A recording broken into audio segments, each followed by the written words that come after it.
রাতের অন্ধকারে মাছ ভর্তি পুকুরে বিষ মিশিয়ে দেওয়ার অভিযোগ দুষ্কৃতীদের বিরুদ্ধে। ক্ষতির মুখে মাছ ব্যবসায়ীরা। বৃহস্পতিবার ঘটনাটি সামনে আসতে চাঞ্চল্য ছড়িয়েছে মালদার চাঁচল ১ নম্বর ব্লকের কলিগ্রাম গ্রাম পঞ্চায়েতের প্রাণসাগরে।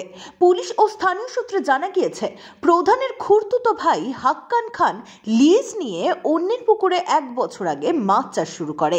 বৃহস্পতিবার ভোররাতে পুকুরে মাছ ধরতে গিয়ে লক্ষ্য করেন জলে কে বা কারা বিষ মিশিয়ে দিয়েছে। ক্ষয়ক্ষতির পরিমাণ ৪ লক্ষাধিক টাকা বলে দাবি। এলাকায় পুলিশ পিকেটিং থাকা সত্ত্বেও এই ধরনের ঘটনা কিভাবে ঘটল তা নিয়ে উঠছে প্রশ্ন।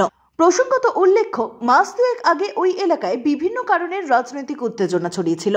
পরে পুলিশ প্রশাসন ও জনপ্রতিনিধিদের মধ্যস্থতায় গ্রামে শান্তি ফিরে আসে। শান্তি কমিটিও গঠন করা হয়েছে। বাম কংগ্রেস জোট ও তৃণমূল সমর্থিত বর্তমানে একত্রিত হয়ে রয়েছে। এদিন পুকুরের অবস্থা দেখতে গিয়ে ক্ষতিগ্রস্ত প্রধানের খুড়তুতো ভাইয়ের পাশে দাঁড়িয়েছে স্থানীয় জোটের পঞ্চায়েত সদস্য বাহারাম খান। তিনি বলেন, আমাদের এই একসাথে চলা কিছু বাইরের দুষ্কৃতির সহ্য হচ্ছে না। গ্রামে ফের অশান্তি সৃষ্টি করার জন্য বাইরের দুষ্কৃতীরা উঠে পড়ে লেগেছে। পুলিশ ঘটনার তদন্ত করুক। আমি জানতে পারলাম রাত্রে যখন ফোন করে, ও মাছ মারতে আসে, মাছ মারার যে ডেট ছিল সবাই জানে, প্রশাসন জানে, কমিটি মেম্বার জানে, সবাই জানে, ওদের মেম্বার যত আছে সবাই জানে যে মাছ মারবে। এবার মাছ মারতে আসাই এবার জাল নামায় যখন জেলেরা, তখন দেখে বিষ ফেলা আছে। তখন এদেরকে ডাকে, গিয়ে দেখে, ততক্ষণ প্রশাসন আসে, প্রশাসনও দেখে, মেম্বারও দেখে, আমাদের বাহারামদাও দেখে, সবাই দেখে।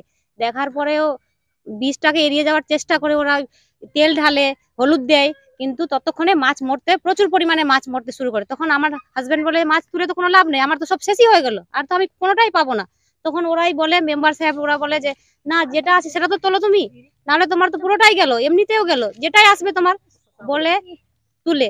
শান্তি মিছিল হওয়ার পরে আমাদের গ্রামে প্রশাসন শান্তি মিছিল করায়, পুরো এলাকা জুড়ে করায়, কিন্তু শান্তি মিছিল করার পরে শান্তি হয়নি, কিন্তু অশান্তির সৃষ্টি করতেই চলেছে। এরা বারে বারে করতে চলেছে। আমার স্বামী এখানে আসায় আমার স্বামীকে তাড়া করেছে, বারে বারে তাড়া করেছে ওরা।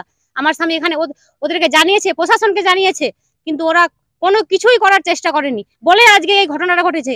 আমার এই পুকুরে পুরো ইনভেস্টমেন্ট আমি এই 1 মাস আগে বন্ধন অফিস থেকে 2 লাখ টাকা লোন নিয়ে আমি আবার পুকুরওয়ালাকে দিয়েছি। ওটা আমার বন্ধন অফিসওয়ালা শুনবে আমার যে আমার পুকুরে বীজ ঢালা হয়েছে, আমাকে টাকা দিতে হবে, তো আমি কোথা থেকে ওটা দিব, কিভাবে করব? তো ওরা পুলিশ প্রশাসন কেন কিছু করছে না? দুষ্কৃতীরা বারবার এমন ভাবে আমার ক্ষয়ক্ষতি করে চলে যাচ্ছে। এর আগে মাছ তুলে নিল, আবার বিষ দিয়ে দিল। তো আমি কি করব? তাহলে তো আমার সুসাইড করা ছাড়া কোনো গতি থাকবে না। তাহলে আমার হাজবেন্ড আর আমাকে বাচ্চা কাচ্চা নিয়ে সুসাইড করতে হবে, কারণ পুরোটাই তো আমার এখানে ছিল। তাহলে কি মনে হচ্ছে যে দুষ্কৃতীরা এই কাজ বারবার করছে? এর আগেও তো এই পুকুর থেকেই ঝামেলা সূত্রপাত হয়েছিল এলাকায়। তো পুলিশ কি তাদেরকে মানে ধরছে না, কোনো ব্যবস্থা নিচ্ছে না? কিছুই নিচ্ছে না, কিছুই করছে না। তো যেমনি আমার স্বামীকে তাড়া করলো, ওরা বারবার তাড়া করলো শান্তি মিছিলের পর, তাদেরকে যদি 1-2 জনকে অ্যারেস্ট করতো তাহলে আজকে এই সমস্যাটা হতো না। তো আজকে এটা করার সাহস পেত না ওরা। আমি কি বলবো? ওরাই করেছে, তাহলে আমি কি বলবো? তাহলে বলো, এটা কে করেছে? তাহলে কি বলবেন যে পুলিশ প্রশাসনের ভূমিকা ঠিক নেই এলাকায়? পুলিশ প্রশাসন কি করছে আমি এটা বলছি। আমার যে বারে ক্ষতি করে চলে যাচ্ছে, তো প্রশাসন কি করছে? প্রশাসন কি আমার ক্ষতিপূরণ দিবে? এই যে এত বড় ক্ষতি হলো, আমার কি পূরণ করে দিতে পারবে? আমি তাহলে কি করব এখন? আমি কোথায় যাব এখন? আপনি কি চাইছেন? আমি চাইছি যারা এই কাজ করেছে তাদের উপযুক্ত শাস্তি হোক, তাদেরকে অ্যারেস্ট করা হোক। মালদা থেকে তন্ময় মাহারার রিপোর্ট, এক্সপোজ বার্তা।